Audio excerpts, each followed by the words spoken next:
going to be demonstrating how you can manipulate the z-axis to find the focal distance and how you can set that so that you can find it easier later if you're marking parts of different heights. So every lens that the machine has, every lens that it's capable of using, has one set focal distance for whatever size lens you have.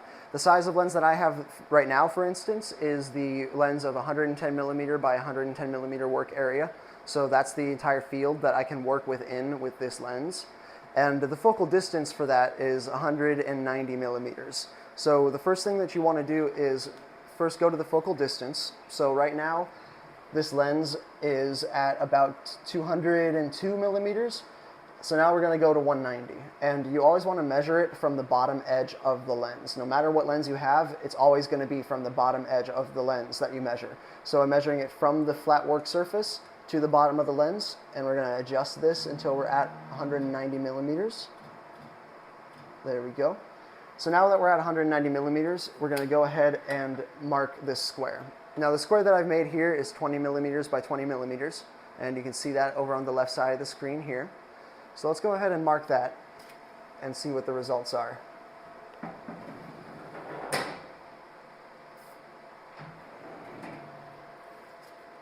Right, so that's at the focal distance, and you can see the line is nice and crisp, clean, thin line, very easy to see.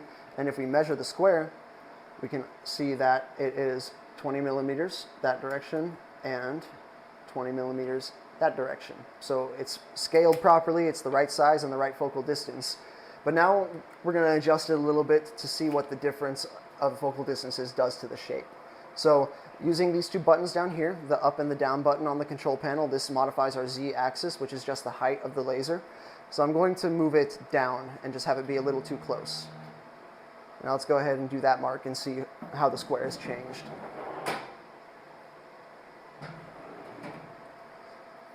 All right, already you can see a difference. This line is thicker than this line and it almost looks a little bit fuzzy.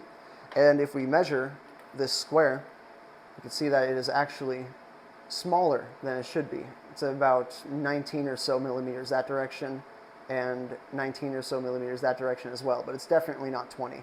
So now we know that that is not the right focal distance, and let's see where we're at just to check. Yeah, we're at about 183 millimeters. So now I'm going to go above the focal distance. So let's go to about 200 or so. And now we'll see how the shape changes on this side of things.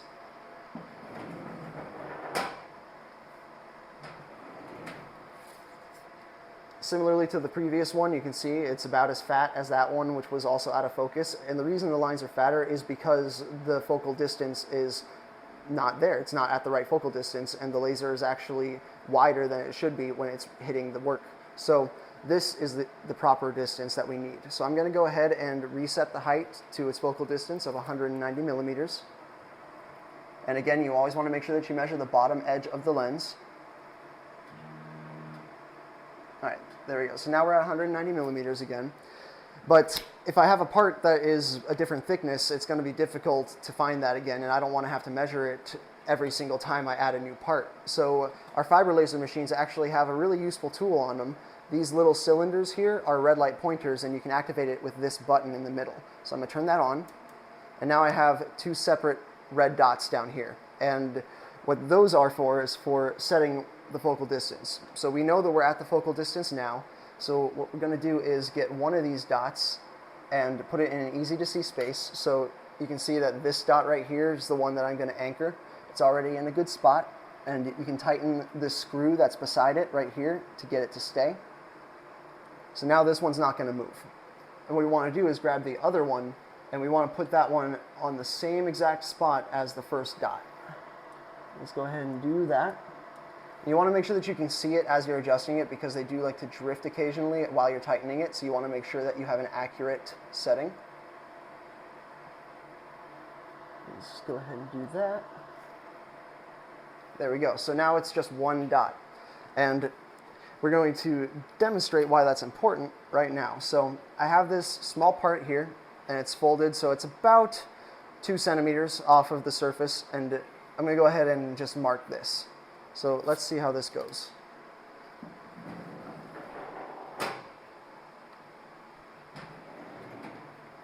Okay, not too bad. It's a little bit fuzzy and a little bit thick, and if we measure it, it is actually smaller than 20 millimeters. It's at about 18 and a half, almost 19.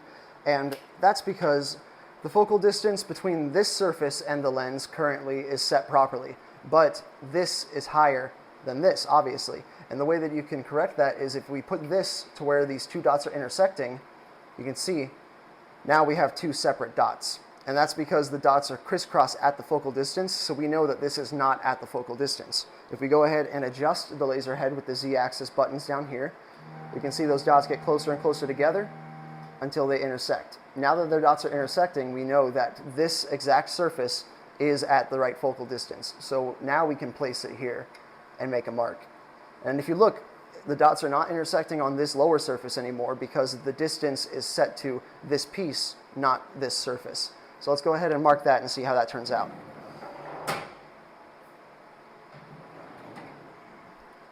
There we go. The difference is obvious. This one is nice and crisp, nice and thin, and if we measure it, it is at 20 millimeters this direction and 20 millimeters this direction as well.